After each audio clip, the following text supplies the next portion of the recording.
back to my channel Learn Practice Achieve. I am Sukirti. I am an educator and today we will discuss chapter number 8 Introduction to Trigonometry. आज हम discuss करेंगे trigonometric ratios. तो अगर आप मेरे channel में new हैं और अभी तक सब्सक्राइब नहीं करा है तो सब्सक्राइब जरूर करें। और इससे पहले जो वीडियो था इंट्रोडक्शन टू ट्रिग्नोमेट्री, जिसमें हम बेसिक कंसेप्ट और जो फंडामेंटल्स ऑफ ट्रिग्नोमेट्री है वो हम डिस्कस किया था, तो पहले आप उस वीडियो को देखिए, फिर उसके बाद ये वीडियो अगर देखेंगे तो आपको डिटेल वो समझ में आ जाएगा। So let's start. अभी हम डिस्कस करेंगे ट्रिग्नोमेट्रिक रेशियोज। ट्रिग्नोमेट्रिक रेशियोज होता क्या है? It is the study of the ratios of the side of the right angle triangle with respect to its acute angle. Trigonometry जो है हम जनरली राइट एंगल ट्राइंगल में use करते हैं। तो राइट एंगल ट्राइंगल में ये वाला जो एंगल हो गया, दिस इज राइट एंगल। तो अगर ये राइट एंगल हो गया तो sum of the triangle is equal to 180 degree. तो बाकी जो दोनों एंगल रह गए, ये वाला एंगल और ये वाला एंगल, ये दोनों एंगल क्या हो जाएंगे? एक्यूट एंगल हो जाएंगे। तो ट्रिग्नोमेट्रिक रेशियोज में हम क्या लेते हैं? Ratios of the sides with respect to its acute angle. जो दोनों एक्यूट एंगल है इसके बेसिस पे हम रेशियोज फाइंड आउट करते हैं। तो trigonometric ratios are 6 main types. तो क्या मेन टाइप्स? 6 टाइप्स है और उसमें कैसे रेशियोज बनता है according to this acute angles वो हम फाइंड आउट करेंगे। लेट ट्राइंगल का नाम दे देते हैं ए बी एंड सी, ठीक है। और यहाँ पे दे देते हैं X Y and Z suppose. Okay, so here this angle Z is equal to right angle, और ये जो दोनों एंगल है एंगल y और एंगल x, ये हो जाएंगे acute angles.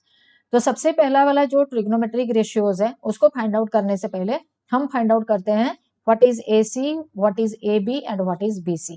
So according to right angle triangle, जो राइट एंगल का सामने वाला पार्ट होता है वो क्या है? Hypotenuse. So we can write it as H। जो परपेंडिकुलर है AB, राइट एंगल के साथ जो अटैच्ड है, दैट इज परपेंडिकुलर P। और BC जो नीचे वाला पार्ट है इसका, that is equal to base और B. Okay, in the same वे ये वाला ट्राइंगल में राइट एंगल का सामने वाला पार्ट, ये वाला हो गया हाइपोटेन्यूज, ये वाला हो गया परपेंडिकुलर P, और ये हो गया base B। On the basis of this sides now we will find out different trigonometric ratios. So first of all trigonometric ratios में हम जब लेंगे वो लेंगे हम sine of angle C suppose, ठीक है। एंगल C के हिसाब से हम इसके ट्रिग्नोमेट्रिक रेशियोज अभी निकालेंगे। ट्रिग्नोमेट्रिक रेशियोज जब हम निकालते हैं तो साइन ऑफ एंगल C जो होगा that is equal to AB upon AC। इसका मतलब हो गया perpendicular upon hypotenuse. So sine of angle C is equal to AB upon AC that is equal to P upon H, ठीक है। अगर हम एंगल C नहीं लेके अगर एंगल A लेते हैं तो क्या हो जाएगा? साइन ऑफ एंगल A, तो एंगल A का सामने वाला जो साइड होगा वो क्या हो जाएगा? परपेंडिकुलर। और 90 डिग्री का सामने वाला जो H है वो फिक्स है, वो चेंज नहीं होगा। Okay, so always remember whenever you are finding out any angle, तो एंगल का जब साइन एंगल A आप निकालते हैं या कोई भी एंगल जब लेते हैं, एंगल का सामने वाला पार्ट हमेशा परपेंडिकुलर ही होता है। Clear? So sine of angle A जब निकालेंगे तो क्या हो जाएगा? ये BC upon AC that is equal to, यहाँ पे एंगल A के लिए जो BC है वो परपेंडिकुलर हो जाएगा P, और हाइपोटेन्यूज फिक्स है। So always remember whenever you are finding out sine और एनी अदर रेशियोज, तो आपको ये याद रखना है कि जो एंगल का आप रेशियो निकाल रहे हैं विथ इट्स साइड्स, तो एंगल का सामने वाला पार्ट हमेशा परपेंडिकुलर होता है and accordingly base will change, लेकिन हाइपोटेन्यूज हमेशा फिक्स रहेगा। Okay, so this is the first ratio that is sine, and second one is cos. Cos of, यहाँ पे एंगल हम पहले लेंगे y, cos of angle y is equal to क्या हो जाएगा? Base upon hypotenuse. तो यहाँ पे बेस हो गया YZ एंड हाइपोटेन्यूज हो गया XY, and this is equal to B upon H। तो अगर एंगल वाई लेते हैं, एंगल वाई का सामने वाला पार्ट पी हो गया, उसका नीचे वाला जो अटैच्ड है that is B and hypotenuse is fix that is X Y. अगर हम लेते हैं कॉस ऑफ एंगल एक्स तो क्या हो जाएगा, अभी एंगल एक्स के लिए वाई जेड क्या हो गया, Y Z is P and this one is H, X Y is H and this one is B. okay, now according to the angle x, if we will take cos of x, तो cos of x क्या है, b by h है, तो b कौन सा हो जाएगा, उसके सामने वाला अगर p हो गया तो b ये हो गया, तो x y x z is your b and x y is your h, so this is equal to b by h. Clear? So angle sine of any angle is equal to perpendicular upon hypotenuse and cos of any angle is equal to base upon hypotenuse.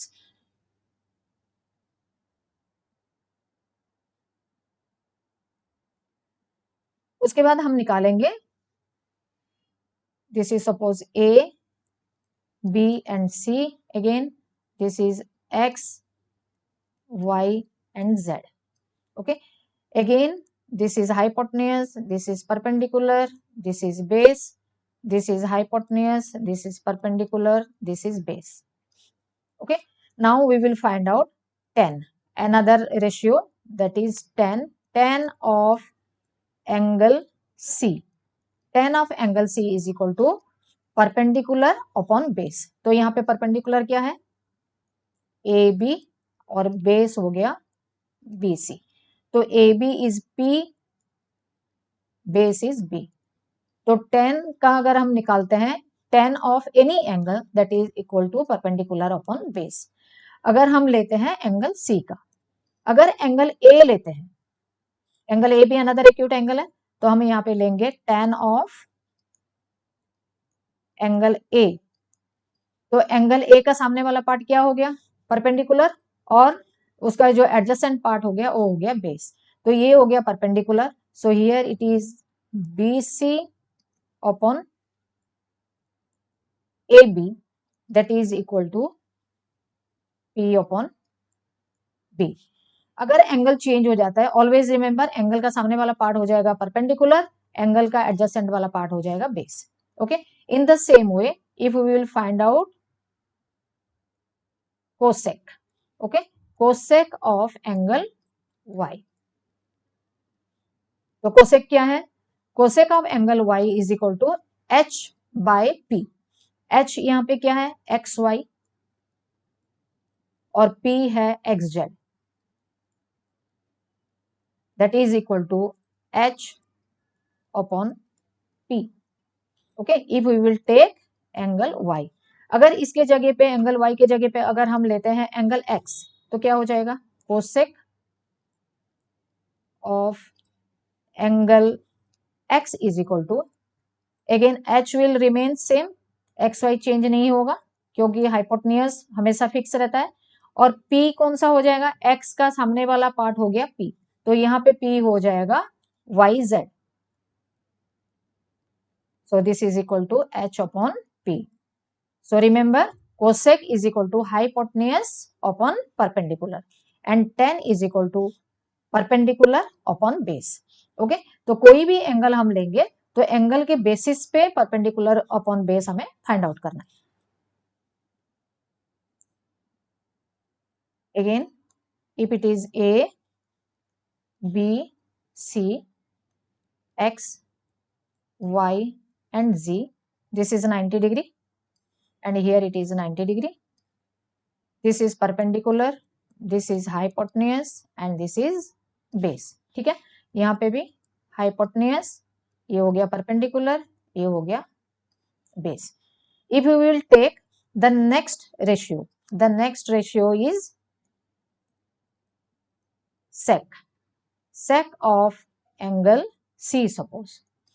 So sec of angle C, if we will take this angle, तो इसका ratio क्या होता है, h upon b, तो यहाँ पे h हो गया AC एंड b हो गया BC, तो AC upon BC is equal to h upon b. So this is the ratio of angle C. अगर हम उसके जगह पे अभी एंगल ए लेते हैं तो sec of angle A is equal to क्या हो जाएगा, H upon B, H fix है तो एच इज ए सी, और यहाँ पे बी सी क्या हो जाएगा, B C is equal to this adjacent side that is equal to A B. तो ओनली साइड्स चेंज हो जाएंगे but you will get the same answer that is H upon B. So according to the angle the side will change but this formula H by B will not change. Clear. Sec के बाद आ गया cot. This is the last ratio of trigonometry. Okay, so cot of angle y. तो cot कैसे निकालते हैं, the angle or the ratio of the sides here is equal to b upon p. Okay, so here b is equal to yz and p is equal to xz. So cot of angle y is equal to base upon perpendicular. अगर हम इस जगह पे angle x को अभी consider करते हैं, so cot of angle x is equal to, angle x के लिए ये परपेंडिकुलर हो गया तो ये वाला एक्स जेड जो साइड है एक्स जेड हो गया base, so x z upon perpendicular, okay, that is y z equal to b upon p. So there are 6 trigonometric ratios. First one is sine. तो साइन एंगल हम निकालते हैं जब, उसका जब रेशियो निकालते हैं so at that time sine is equal to p by H. Okay, then sine के बाद हो गया कॉस, कॉस हो गया b बाई एच, टेन हो गया b by p by b, then उसके बाद हम निकालेंगे कोसेक, कोसेक हो गया h by p, then sec, sec हो गया h by b and cot हो गया b by p. So these are the 6 ratios and all these ratios are related to these triangles. जो राइट एंगल ट्राइंगल होता है, right angle triangle में जो acute angle होते हैं, एक्यूट एंगल के बेसिस पे हम ratios, trigonometric ratios find out करते हैं and the ratios are the ratios of the measurements of the sides. Okay, now trigonometric ratios in triangle where it is extended on both the sides. जो ratios होंगे, ratios को हम कैसे करके find out करेंगे whether it is changing और not changing its value. Suppose हमने यहाँ पे लिया, suppose this is A B and C, okay, this is P Q and this is suppose R and S. If we will take triangle C R S, triangle C R S, तो this angle is 90 degree, okay, so this is hypotenuse, this is base and this is perpendicular. If we will consider angle C, तो sine of angle C क्या हो जाएगा, P upon H, तो RS upon H is RC, that is equal to P upon H. Okay, if we will find out sine of angle C for this triangle and then we will find out sine of angle C for the bigger triangle that is CPQ. अगर triangle CPQ में हम sine of angle C लेते हैं तो क्या हो जाएगा, इसका वैल्यू क्या निकलेगा, P upon H. So P here is PQ and H here is PC, that is equal to P upon H, right? Now we will take the bigger triangle that is ABC. Triangle ABC में अगर हम लेते हैं sign of angle C तो value क्या हो जाएगा, P upon H that is equal to AB upon AC and that is equal to again P upon H. Okay, it means when we will find out the value of a particular angle and its ratio, जब trigonometric ratios हम निकालते हैं, trigonometric ratios में हम क्या करते हैं, we will take the ratios of the sides with its respective acute angle, ठीक है। तो यहाँ पे एक्यूट एंगल सी है, एक्यूट एंगल सी के बेसिस पे हम 3 डिफरेंट ट्राइंगल में हमने फाइंड आउट करा the value of sine angle C, that is P by H in all the 3 categories. Okay, now in this case RS upon RC is equal to PQ upon PC is equal to AB upon AC हो सकता है। कब होगा ये तीनों condition fulfil, ये तीनों sides fulfil और तीनों ratios will be equal RS upon RC is equal to PQ upon PC is equal to AB upon AC and which are all equal to P upon H. This condition will be fulfilled if the value of C will not change, because the value of the angle C is fixed. So it will not change the value of the ratios of the triangle if the length of the triangle is going on changing. अगर length of the triangle change होता भी है, लेकिन अगर angle C का जो value है, अगर ये वैल्यू अगर फिक्स है, if it is not changing, it means the ratio of these trigonometric ratios will not change because it is dependent on the value of C. क्योंकि हम सारे जगह पे साइन ऑफ C ले रहे हैं और ये फर्स्ट ट्राइंगल में एंगल S 90 डिग्री है, सेकंड ट्राइंगल में एंगल Q 90 डिग्री है एंड थर्ड ट्राइंगल में एंगल B 90 डिग्री है। तो सारे जगह पे हम ट्राइंगल जो लिए हैं और राइट एंगल ट्राइंगल लिए हैं, तो राइट एंगल ट्राइंगल में हम एक्यूट एंगल के साथ ही ट्रिग्नोमेट्रिक रेशियोज फाइंड आउट करते हैं। और यहाँ पे ट्राइंगल सी का वैल्यू क्योंकि चेंज नहीं हो रहा है, तो अगर इनका लेंथ चेंज भी हो जाता है तब भी उनका जो रेशियोज होगा, the value of the ratios will always remains the same, it will not change the value of the ratios. Okay, it means the angle C and sides are interrelated. When if angle C will change, then the ratio will change. If angle C will not change, the ratio will not change. Okay, clear? Okay, students. Trigonometric ratios अभी यहाँ पे खत्म होता है। आज हमने इस ratios में हमने बहुत सारे न्यू टर्म्स यूज करे हैं, उसको आप प्रैक्टिस करो। और ट्रिग्नोमेट्री चैप्टर जो है बहुत इंटरेस्टिंग चैप्टर है, आगे और भी ज्यादा इंटरेस्टिंग होता जाएगा आप जैसे आगे करते जाओगे और इजी भी लगता जाएगा। तो इसके लिए आप सब्सक्राइब करो मेरा चैनल को and don't forget to hit the bell icon to get my new upcoming videos. Thank you for watching.